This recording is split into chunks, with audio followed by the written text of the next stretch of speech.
అందరికీ నమస్కారం. నా పేరు వర్షాల శ్రీనివాసరావు. విశాఖ ఉక్కు పరిరక్షణ పోరాట కమిటీ సభ్యుడిని. ముందుగా ఉక్కు కార్మికులకు, ఉద్యోగులకు, కాంట్రాక్ట్ కార్మికులకు, అలాగే నిర్వాసితులకు, ఈ ప్రాంత ప్రజానికానికి నూతన సంవత్సర శుభాకాంక్షలు తెలియజేస్తూ,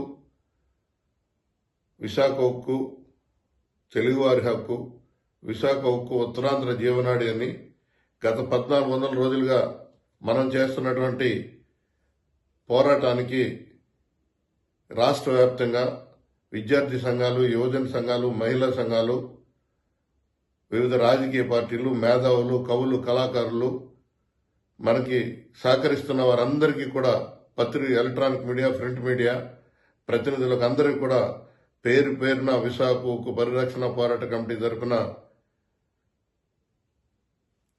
అభినందనలు, నూతన సంవత్సర శుభాకాంక్షలు తెలియజేస్తున్నా. విశాఖపట్నం స్టీల్ ప్లాంట్ మహోన్నతమైన కంపెనీ. ఉత్తరాంధ్ర జీవనాడి విశాఖపట్నం స్టీల్ ప్లాంట్.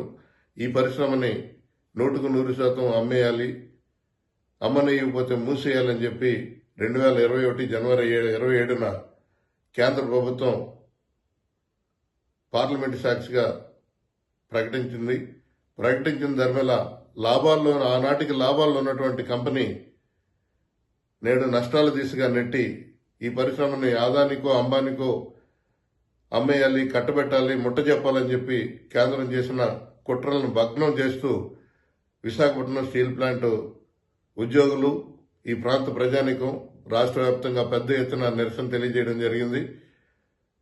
ఆ నిరసన ప్రతిఫలమే ఈవేళ 1% కూడా ప్రైవేటీకరణ కాకుండా మనందరం కాపాడుకోగలిగాం.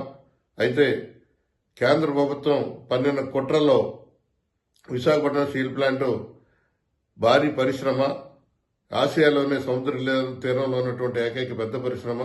ఈ పరిశ్రమలో ఉన్నటువంటి యంత్రాలు, యంత్ర సామాగ్రి, అనేక ఉత్పత్తినిచ్చేటువంటి విభాగాలు అర్ధాంతరంగా మూసేయడం, ఇష్టానుసారం వాటితో పనిచేయించడం వల్ల అనేక ఇబ్బందులు కలిగి వేల కోట్లు నష్టాల దిశగా నెట్టబడింది.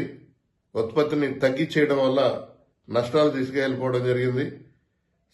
సార్వత్రిక ఎన్నికల్లో వారు చేసిన పాపానికి మూల్యం చెల్లించడం జరిగింది. వారికి సీట్లు తగ్గడంతో కొంత వెనక్కి తగ్గి పరిశ్రమను నడిపించేందుకు అంగీకరించారు. సార్వత్రిక ఎన్నికల ముందు కూటమి పాలకులు అనేక హామీలు ఇచ్చారు.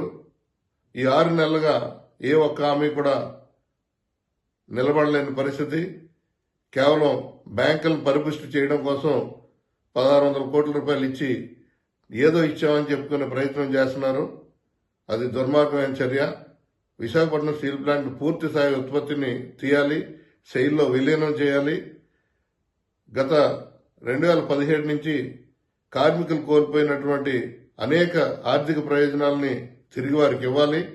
ఈ పరిశ్రమని పూర్వవైభవం దిశగా నడిపించాలని చెప్పి సార్వత్రిక ఎన్నికల ముందు అనేక విజ్ఞాపనలు చేయడం, అందరినీ మమేకం చేయడం, కేంద్ర ప్రభుత్వం పైన, ఆనాడు ఉన్నటువంటి రాష్ట్ర ప్రభుత్వం పైన పెద్ద ఎత్తున నిరసన తెలియజేయడంతో ఈ ఎన్నికల్లో కూటమి ప్రభుత్వానికి పెద్ద ఎత్తున మద్దతు లభించింది.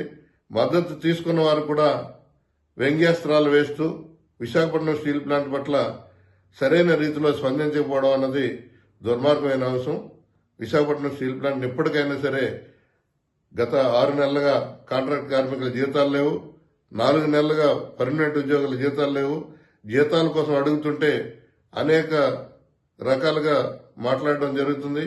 ఇప్పటికైనా సరే రాష్ట్ర గౌరవ ముఖ్యమంత్రి గారు ఎన్నికల ముందు ఇచ్చిన హామీని నిలబెట్టుకుంటూ వేతనాలు ఇమీడియట్ గా ఇప్పించాలి, పరిశ్రమను కాపాడాలి, ప్రభుత్వ రంగ సంస్థగా కొనసాగిస్తూ సెయిల్లో విలీనం చేయాలి.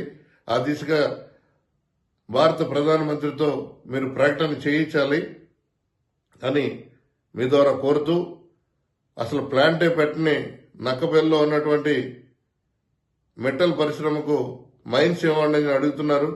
విశాఖపట్నం స్టీల్ ప్లాంట్ మీరు 14 సంవత్సరాలు సీఎంగా చేశారు, మరలా సీఎంగా ఉన్నారు. ఇప్పుడు మైన్స్ ఈ రోజు వరకు కూడా గత ముఖ్యమంత్రులు గాని మీరు గాని విశాఖపట్నం స్టీల్ ప్లాంట్కి 1 కేజీ మైన్ కూడా తీసుకురాలా.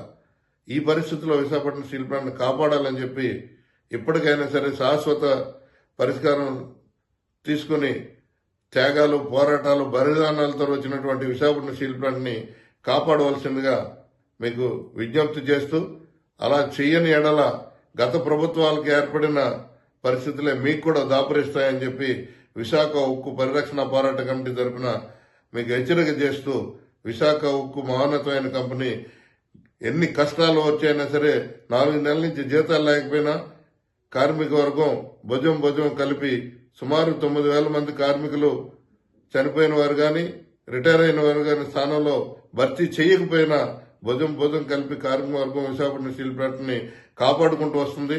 ఎన్ని రోజులు మీరు సంక్షోభాలు సృష్టించి ఆర్థికంగా కార్మిక వర్గాన్ని కృంగదీసి మానసికంగా కృంగదీసి విశాఖపట్నం స్టీల్ ప్లాంట్లో ఏం చేయాలనుకుంటున్నారో అది భవిష్యత్తు మీకు తగిన గుణపాఠం చెబుతుందని చెప్పి కార్మికుల్ని ఇబ్బంది పెట్టి మీరెవరూ కూడా మంచి పరిస్థితుల్లో ఉండరని చెప్పి మీ ద్వారా తెలియజేస్తూ విశాఖపట్నం స్టీల్ ప్లాంట్ని కాపాడవలసిందిగా సవినయంగా కోరుతున్నా. Thank you very much.